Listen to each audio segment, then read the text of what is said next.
cut, here, and then collarbone. Insert collarbone, then you can control.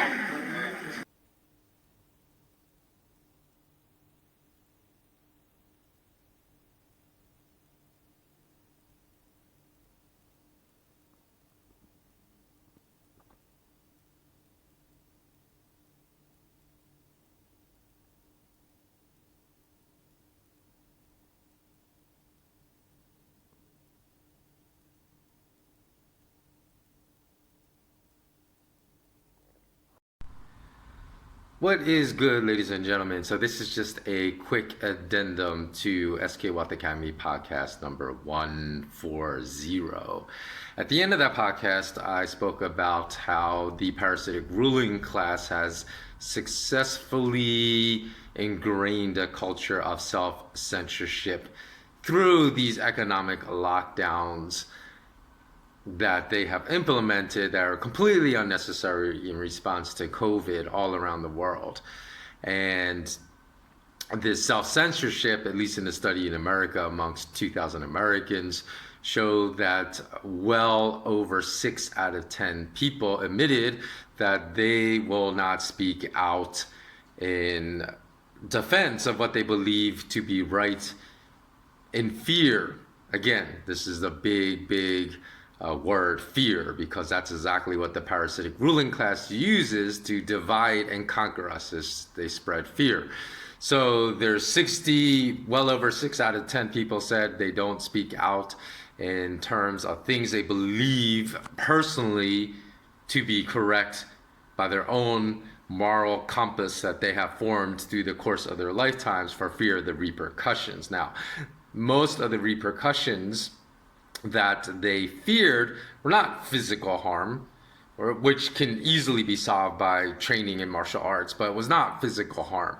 It basically was fear of either being fired of their employer, seeing their expressed opinions and firing them, as has happened in the past, or fear of not receiving a job in their job search because of what they said. Fear an employer will not agree with them. So my reaction to that statement was, first of all, why would you want to go work for an employer that is so morally repugnant that they would fire you or not hire you for your own personal beliefs? We're not talking about morally repugnant beliefs like you support pedophilia or something like that. We're talking about morally strong beliefs that you really think is correct in your heart of hearts, and that you don't want to express these beliefs because of fear of it affecting your employment status, whether you're currently employed and believe you would be fired. Because why would you even want to work for an employer that would fire you for having honorable beliefs? Like, that is basically, or not hire you, because you're basically saying, I'm fine with working for dishonorable, cowardly, spineless people. So like, that is crazy. And in this pursuit of truth, I understand that we're not all built the same way, but I would highly recommend surrounding yourself with people that have a high level of integrity that is built upon having a great purpose in life. Because I would say anyone that has a great purpose in life, that has found meaning in life, not great riches, not great material wealth, but has found great meaning in life, is never going to be afraid of speaking out about what they believe to be correct. Whether they're in a small dinner party with 4 friends or whether they're speaking before 10,000 people, they're never going to be afraid of speaking up for what they believe is right. Because why? Because most people, when you think about that, they said most people will not speak out against or speak up, stand up for what they believe is right because of the fear of employment repercussions. Most of these people you'll find also are extremely afraid of death. Those that have found great meaning in their lives are almost never afraid of dying, because they would say, I would rather die for what I believe in than live a life on my knees.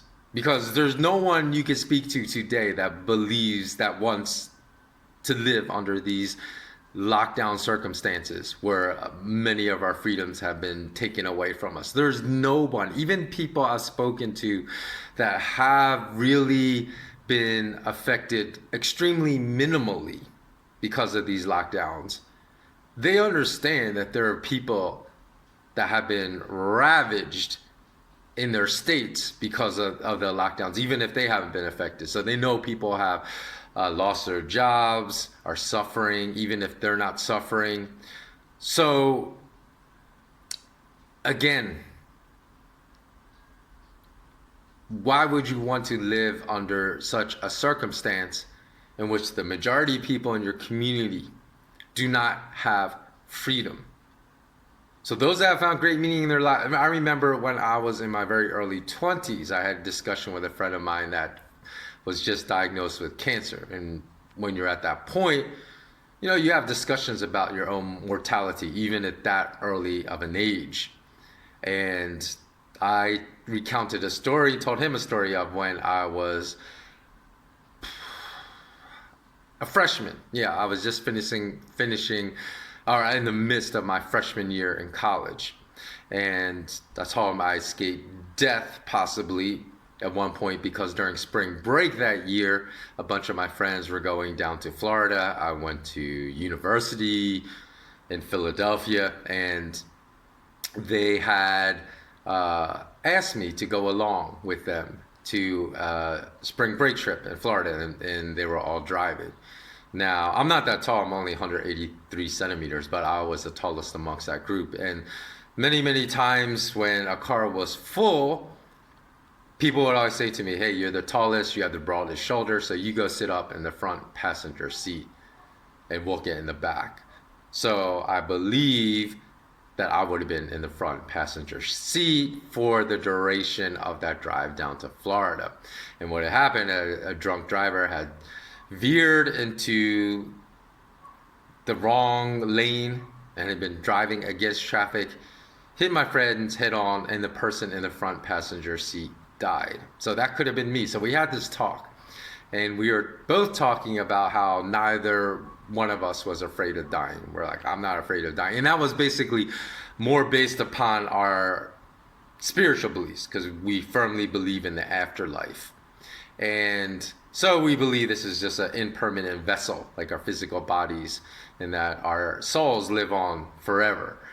So whether or not you believe in that, I know would have a big impact on whether you're afraid of dying or not. Because that's why I say so many transhumanists want to try to transfer their brain into like an AI robot because they believe it will give them immortality on this planet.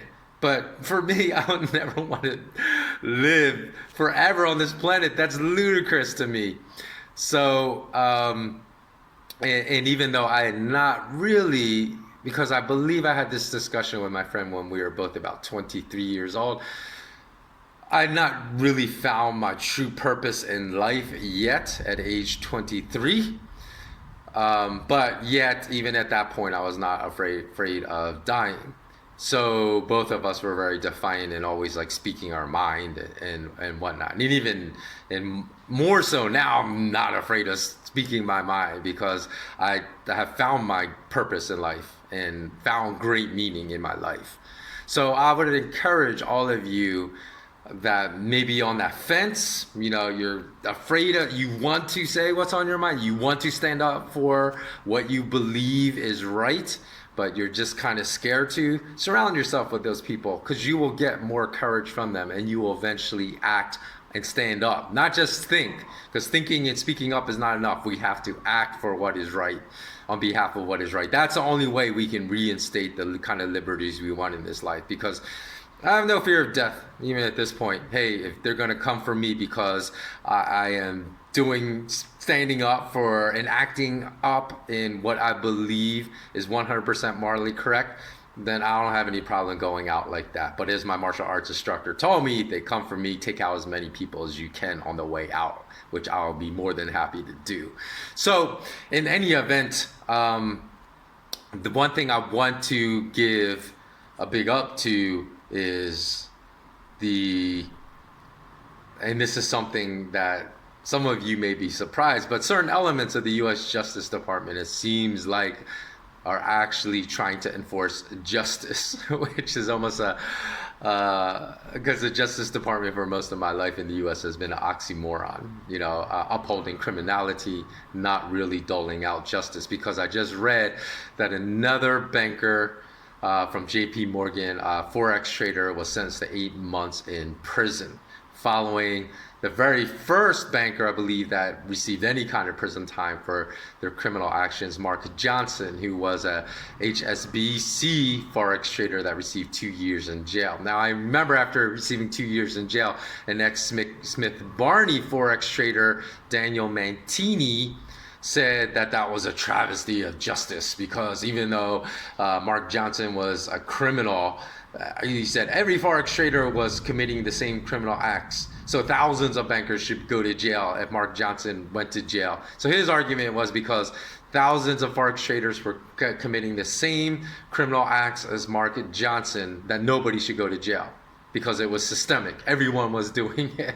So in that case, I would say to these federal prosecutors, U.S., go find Daniel Mantini, go arrest him. I think actually you can't, because of the because I think he retired in 2012, so maybe the statute of limitations has run out. Because by him saying that everyone's doing, he was basically admitting publicly that he had committed crimes. He had committed the exact same crimes that Mark Johnson was sentenced to. That's why he called it a travesty of justice. Now, the J.P. Morgan banker that was just sentenced to jail, I can't remember his name. He was someone from India that had come over to the U.S.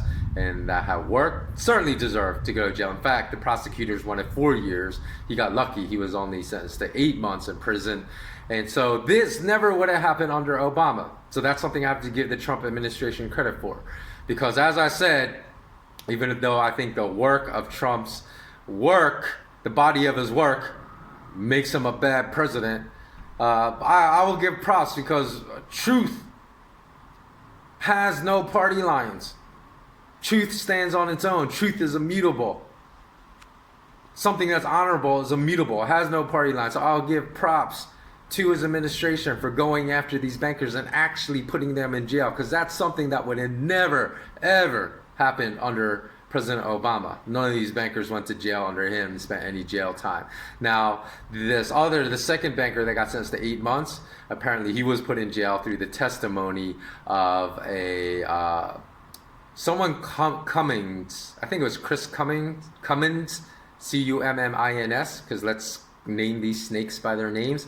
He was a Citibank trader, and then there was, let me see, Jason Katz was a Barclays Forex trader. So in the testimony of Jason Katz and Christopher Cummins, a Citibank trader, they sent this other ex-JP Morgan banker to jail. So that just shows you, of course, there's no honor among thieves, that bankers will do anything, including ratting out their own. So the reason I bring this up is because I've written numerous times about John Edmonds, who was a JP Morgan banker accused of rigging gold markets. And he was supposed to be prosecuted almost 2 years ago, December 2018. His sentencing has been put off at least 4 times. In other words, he was given a sentencing date 4 times since December 2018. Each time put off because they said he was singing like a bird.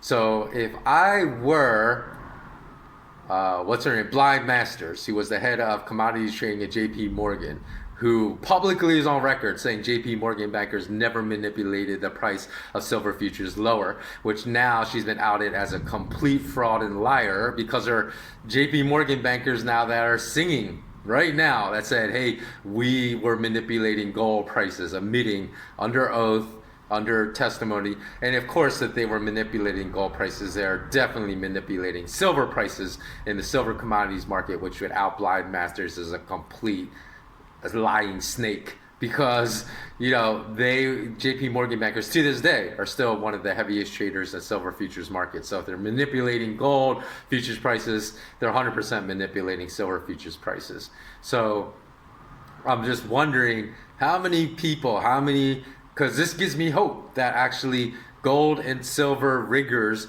will get jail time, because for years I said the only way we're going to stop this behavior, you can find them all you want, you can find them $350 million, it does not matter, because they're making billions rigging the gold and silver markets. They're making billions. If you find a bank robber that stole $1 million from a bank, $100,000 with no jail time ever, not even the threat, because this is what's really good. Now bankers are feeling the heat.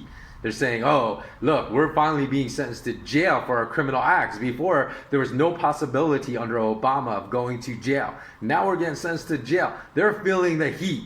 So if they're feeling the heat, this is what could liberate gold and silver too as well. Because gold and silver is still being rigged in the futures markets.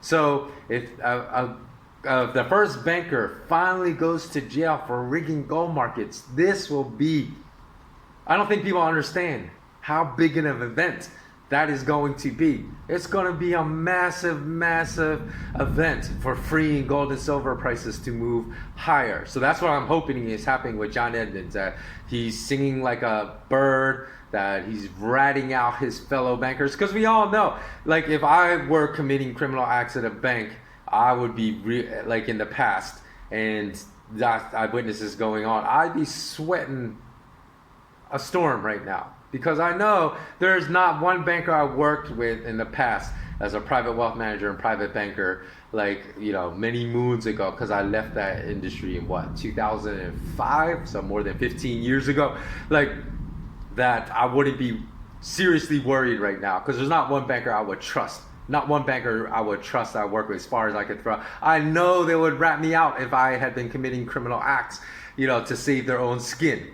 And so I think that hopefully a gold and a banker that manipulate, because there's dozens of bankers, I'm telling you right now, that work in futures markets that were manipulating gold and silver prices for dozens of banks that were doing this. So I hope that they start falling like dominoes, because if we see that, I'm telling you, gold and silver prices are going to explode higher. If you see just when the first banker goes to jail for manipulating gold and silver prices. So let's hope that happens. Okay, thanks so much for watching this addendum. That was really important to bring this up, because I know that it's going to go under the radar, that news of this JP Morgan Forex trader getting sentenced to 8 months. People are like, who cares?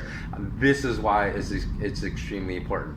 Okay, thanks so much for watching. Please do like this video, comment below. Oh, one thing I want to tell as well is that I've been seeing a lot of signs that I think I'm going to, there's a big possibility I could get deplatformed very soon from YouTube. So if I completely disappear, that means, and you know, stop uploading videos.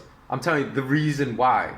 Here's going to be the reason why is because I've just been basically blocked from, because that's what happened with my last channel. Look, you know, I've also been seeing more trolls show up on my videos, because with my admin, she's been telling me there's trolls now that weren't there when you first started this new YouTube channel, because I had trolls, you know, show up all the time to my old YouTube channel, and there's trolls saying, oh, you only deserve 100 views on this video because you're just speaking rubbish. Now these were the same kind of trolls, because go look at my old channel, because my old channel had, I don't know, I think it had 14 million views on my videos. So and a lot of my old videos were getting like, you know, 60, 70,000 views compared to just like a few thousand on this channel.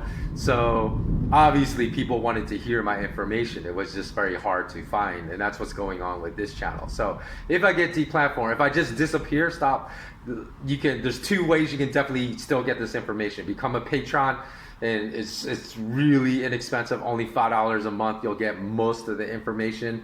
There's only one tier level higher than $5 a month. So become a patron. Just go to my patreon.com/skwealthacademy, or you're going to eventually find me on k.im.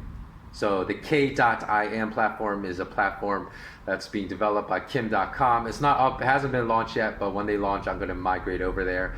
By kim.com, the Austrian guy that's living in New Zealand, and U.S. authorities went, even though he's Austrian living in New Zealand, U.S. authorities went after him in New Zealand.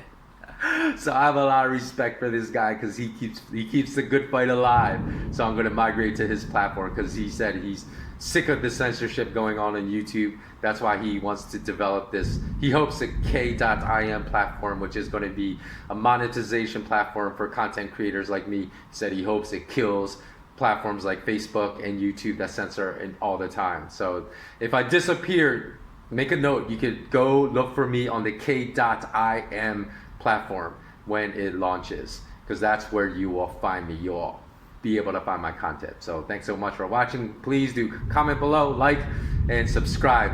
You say, why, if I'm going to migrate off this channel, why do it? Because you'll help other people find me.